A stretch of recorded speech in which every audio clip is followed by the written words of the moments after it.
Okay, so as part of this, first and foremost thing, what we'll be looking is roles and boundaries of a cloud. In the yesterday's class, I had told you that security. When I was discussing about security vulnerabilities, I had told you too many roles are present in a cloud interaction, isn't it? Right? Hence, definitely there is a possibility for security breach, isn't it? Right? So that gives a lead. Okay, I have planted a lead for this particular topic. Okay, so as we understand that the cloud environment is not a limited one, and it is a very wide kind of environment that involves various resources. You can name it as a hardware resource, you can name it as a human resource, you can name it as a software resource, or you can simply name it as a software entity as well. Okay, all these comprises in one sort of environment, and this environment in turn, okay, not limited to certain boundaries. It can be it can be crossing many number of boundaries, and we got to identify and we got to define such boundaries in a proper sense. Okay, so that's what we'll be doing here in this topic. Okay, so as of the roles of the cloud are concerned, uh, you can see a role of cloud provider, you can see a role of cloud consumer, you can see a role of cloud service owner, and cloud resource administrator. In the last class, I had asked you people to get the difference between what a cloud consumer and what cloud service consumer is. But here in the role, we will not be discussing about cloud service consumer, but we'll be discussing about cloud service owner. Cloud service owner. Okay, so these are all the four roles. What are they? The one who provides the cloud, that is cloud provider. The one who takes the service, that is the cloud consumer. So the one who specifically owns a service that is being provided by the cloud provider and consumed by the cloud consumer. Okay, so that we'll be calling it as that role. We'll be calling it as cloud service owner. Okay, he owns that service. Okay, and the cloud resource administrator. So whatever is the consumption, whatever is the service delivery, okay, whatever is the interaction between the provider and the consumer, okay, so there should be certain resources to be allocated. So who will administer this resource allocation and resource maintenance? Okay, so this particular role, this particular person, okay, administrates the resources that are being part of the cloud, that are being part of the cloud. Okay, that's about the roles. Now coming on to the boundaries, as I told you yesterday, there will be two types of premises. One is on premises and another one is off premises. On premises is nothing but the organizational network, and off premises any other network beyond the organization's network. Okay, in short terms, or else in layman words, I can say that not exactly it is correct, but for our understanding, I'm telling you, intranet can be called as an organizational boundary or else on-premise network, and internet is called as an off-premise network, and of course, the trust boundary, what we'll be discussing in a short while. Okay, first let us go in deeper, discussing about cloud provider. Who can be the cloud provider? Okay, now as part of the definitions are concerned, there will not be any standard definition. There will not be any standard definition. Only thing what we got to understand is we have to look for what is the roles and responsibilities of this particular role. That is what we are focused in, and automatically you can coin a definition out of those responsibilities.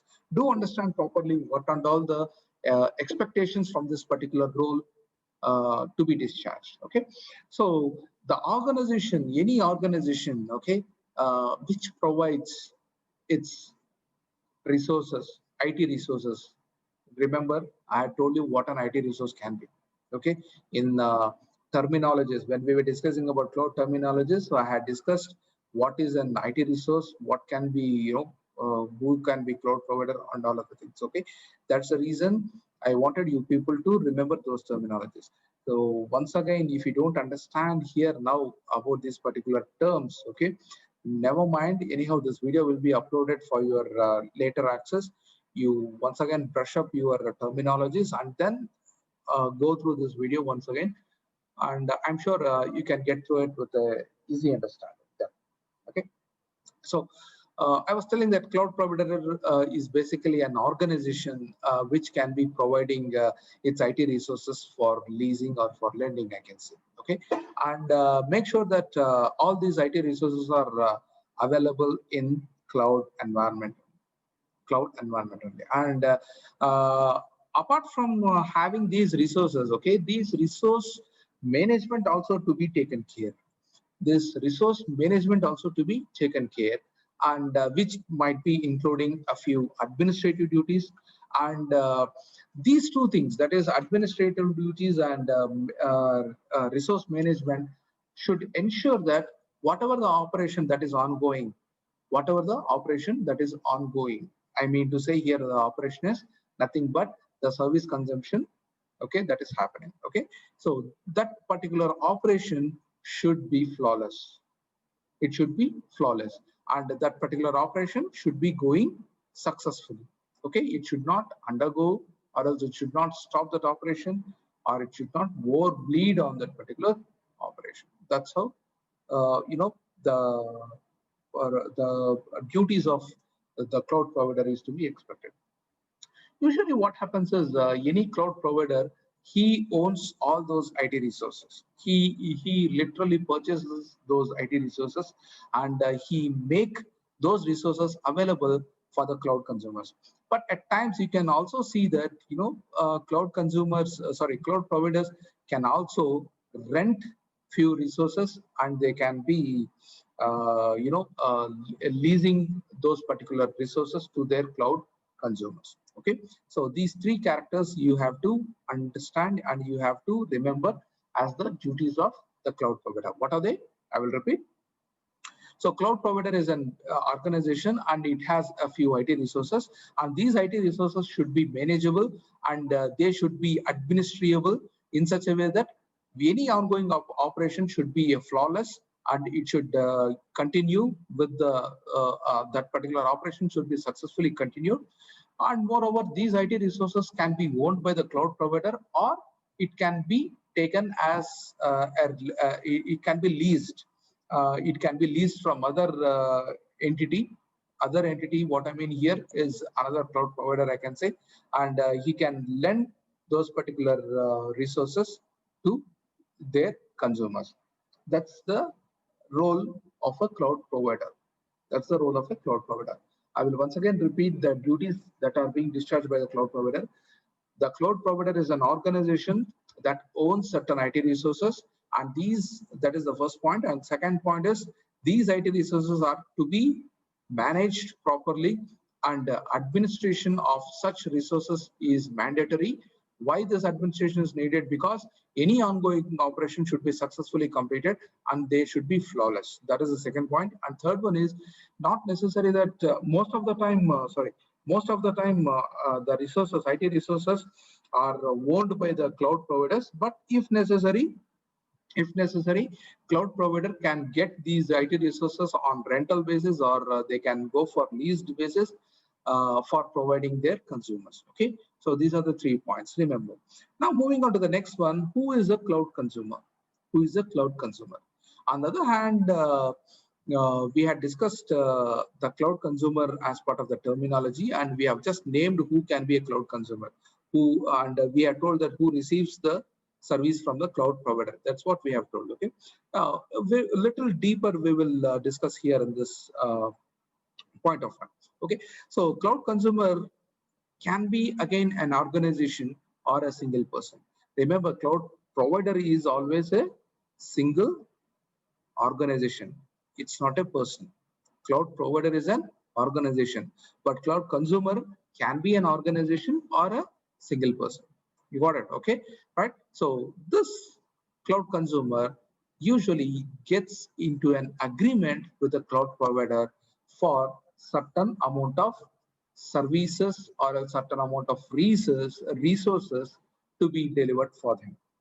Okay, and this agreement, as I told you, it can be between an cloud provider and an organization, or a cloud provider and a single person.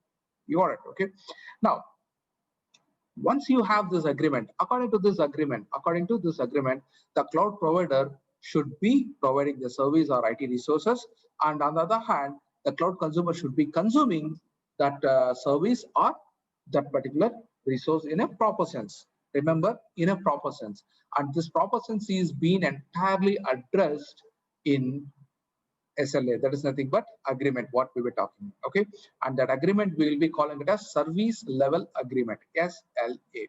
In short, we'll be calling it as SLA. Okay, that is service level agreement. Okay, right. Now, cloud consumer can be using his own service or any other service on this particular cloud using the IT resources. That is the second point. Okay, and the third one is this particular cloud service can be owned by the cloud consumer or any other consumer, and where this particular service can be deployed, that is what is the that is what is the catch over here. That particular service can be deployed according to the agreement either on the cloud, or it can be I mean to say direct cloud or in any other cloud through the means of the agreed cloud provider. Okay, through the means of agreed cloud provider. Let us assume there is one particular organization. Okay, let us assume Sri Vidyaniketan. Okay, and Sri Vidyaniketan has run into agreement with Microsoft people to provide certain domain email IDs. Okay, and that is called as, let us assume that particular IDs as Microsoft IDs, isn't it? Okay, so that is as one particular cloud. Agreed or not? Okay, now this IDs, it can be available, it can be made available in many ways. This can be made available in many ways. One is its own domain, or renamed domain, or diverted domain. Okay, little bit technical aspects of the mail servers. Okay, remember, okay, on a simple note, I can tell you that Microsoft can provide you emails with a domain name of Outlook, or with a domain name of Microsoft, or with a domain name of there is one more thing, something called as Live, I guess. I don't exactly remember it. Okay, so all these things can be a variety of clouds, a variety of mail services that are being made available for the made available by the Microsoft for creating their mail accounts, isn't it? Okay, right. Now here I call the Sri Vidyaniketan as a cloud consumer, and the cloud service, that is the mail service.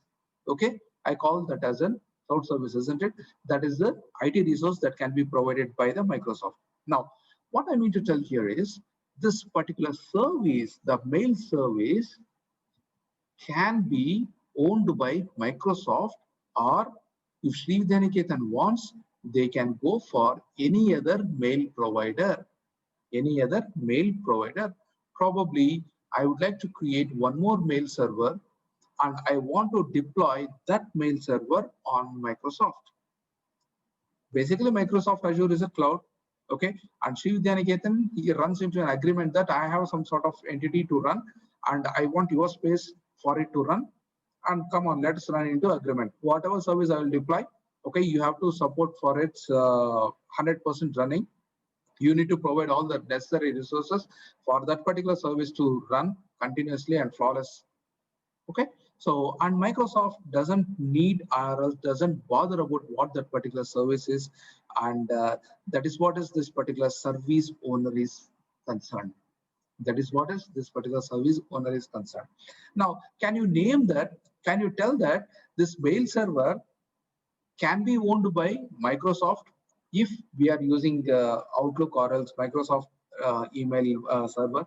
Or else if I am deploying my own mail server on Microsoft Azure, that particular service is being owned by myself, isn't it? That is what from the Sri Vidyaniketan has the ownership on that particular mail server. Do you agree on this? Okay. So in this sense, the cloud service owner is varying. In this sense, the cloud service owner is being varying.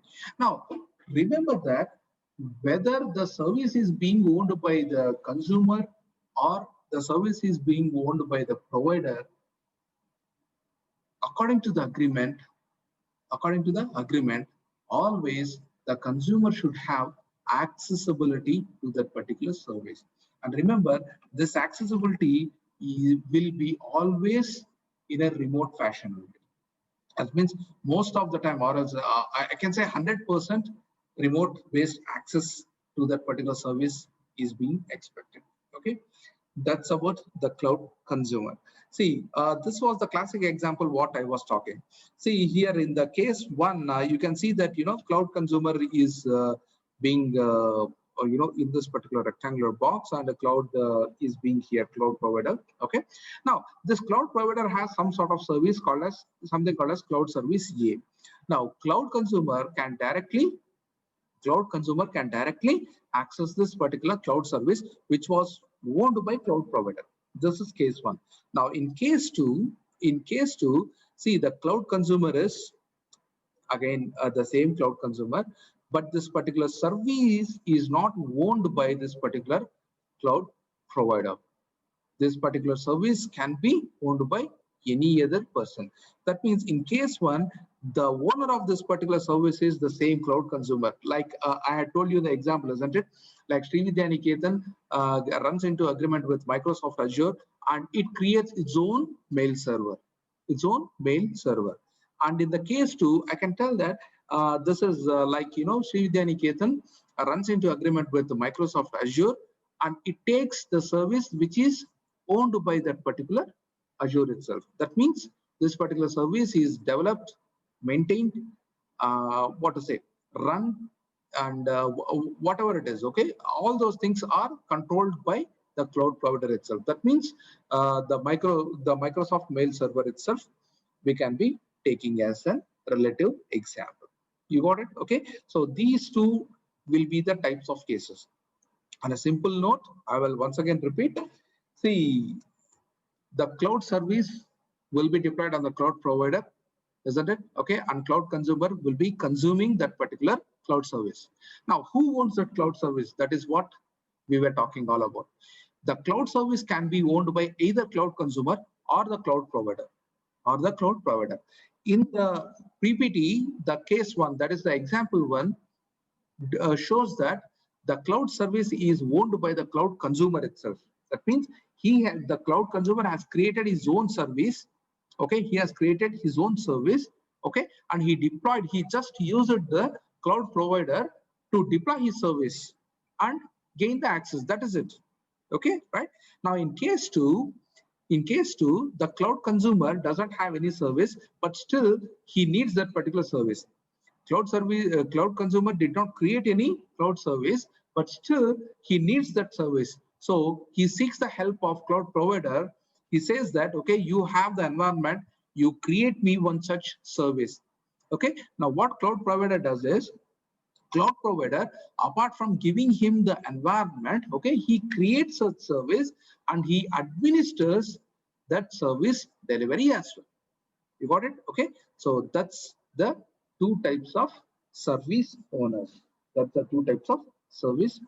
Okay, now the next role what we were talking is the cloud resource administrator. So in the diagram what you are looking into the PPT, it clearly explains that there should be some sort of administrator who performs the administrative actions on the resources that is available. Okay, now again, similar to that of the service, this particular resource administrator can also be of two types. Well, this particular resource administrator can be at the cloud consumer end. Okay, and still he governs the administrative activities of the cloud service that is being provided on the cloud provider. Okay, that is one part. And in the second part, this administrator can be a third-party administrator. That means neither he will be part of the cloud consumer nor he will be part of the cloud provider. Okay, but at times usually this third party administrator will be from the cloud provider only, from the cloud provider only. Okay, so though he will not be under the what to say direct payroll of the cloud provider, but usually it is another kind of service. Resource administration is another kind of service, isn't it? Okay, so it can be delivered as part of another service by the cloud provider itself. Okay, remember that this administrator, he will take care of the service delivery properly. This resource administrator will be ensuring that all the services that are being catered, okay, all the services that are being catered are completely resourceful. That means, if you remember, we were talking about lead strategy, lag strategy of resource capacity allocation, uh, capacity planning. If you remember, in business driver we discussed this. Okay, so this cloud resource administrator will ensure that the cloud service is neither running short of resources or overflow of resources being allocated to that service. Okay, it exactly maintains necessary amount of resources that are needed. Okay, so that's about the cloud resource administrator. Okay, now coming to the organizational boundaries. Coming to the organizational boundaries. Don't worry, I will cover this organizational boundary and I will stop the class for your next exam. Okay, right. So when it comes to the organizational boundary, of course, now it is wide evident that there are two environments. There are two environments, or there are two types of network. One is the cloud network, and another one is organizations network, where there will be connectivity between these two networks. Agreed or not? Okay. So the one which is in the organization, you call that as an organizational boundary. Remember, organizational boundary is different from the cloud boundary. Remember, organizational boundary is different from the cloud boundary. Okay. See, for example, if I say that, okay, I have run into agreement with AWS, that is Amazon Web Services. Okay, so that is one more cloud, isn't it? Right. Okay. Now, if I say that, okay, I have few servers running on AWS, now automatically what happens is my organizational boundary, that means on behalf of Sri Vidyaniketan or else on behalf of my person, myself, okay, as a person itself, okay, if I had running a few machines on AWS, okay, I can tell that whatever the network of the cloud within within my organization or else within my purview, okay, I mean to say within my IP address subnet, okay, I can call that as an organizational boundary. But nevertheless, though you are connected to the cloud and you have your own resources deployed in the cloud and you will be accessing those resources, definitely there is some part of network of the cloud which is dedicated for you. Okay, and you can also claim that part of network, okay, now that part of network as organizational boundary. That means if you have 2 or 3 servers deployed in Amazon, and all those 2 or 3 servers are talking to each other, that means it can be a database server, it can be a mail server, or it can be a file server. Okay, so whenever we access certain application and based upon that application, the file server requires certain data, and hence it pings to the database server, and that's the communication happening between the file server and the app server and the database server. Similarly, if there is a mail is supposed to be accessed, then automatically it has to be triggered. It has to be retrieved from the mail server. Okay, so all these 3 servers are communicating. Okay, now you can say that these 3 servers are again present in the Amazon boundary. And of course, we are not only the customers for the Amazon, and hence Amazon has its own way of network. Now, our network, our communication between our servers, okay, that is still called as an organizational boundary. Why? Because this sort of communication or else these kind of servers are present in such an restricted way of or else restricted network zone where only you will be having access to it. Only you will be having access to it. You got it? Okay. So that's about the organizational boundary. Simply, you can just tell that, okay, you can just tell that organizational boundary is the one which is entirely under your control. which is entirely under your control. But on the other hand, the trust boundary is something like this is an imaginary boundary. You cannot define exactly to what level you have this trust. Okay, see, for example, I can tell that I believe in that person, but I cannot measure that. I can say that either I believe him or I will not believe him. That's it. Either 1 or 0, isn't it? I cannot tell that I believe him 50%. I don't know what that 50% is. It is quite ambiguous for me, isn't it? Right? So similarly, trust boundary is purely an imaginary boundary that exists between the cloud and the organization. In the previous example, I was telling you that the organization's network that is within the purview of my network. If I want to access the servers in the Amazon network, then I'll be sending certain requests, or else I'll be connecting to that servers, isn't it? Okay. So how do I connect? Of course, through certain network only, and this network is considered as trust boundary. That means entire organization's boundary and entire cloud boundary, I can call it as a trust boundary. That means I trust this particular network in such a sense that whatever the data I am communicating to you people, okay, or whatever the data I am trying to put into those servers or else retrieve from those particular servers are within my control.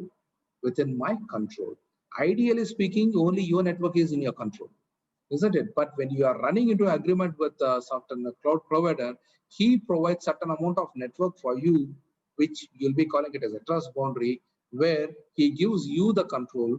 Of course, he also will be having certain type of controls on it.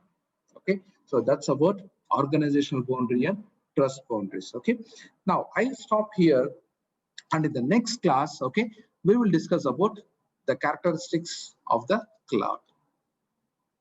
Now, I'm open for doubts.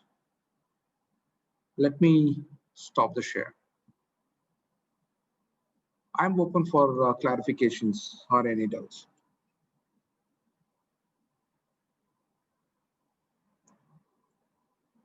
If not, okay, let me end the class. And all the best for your replacement exam. Bye-bye.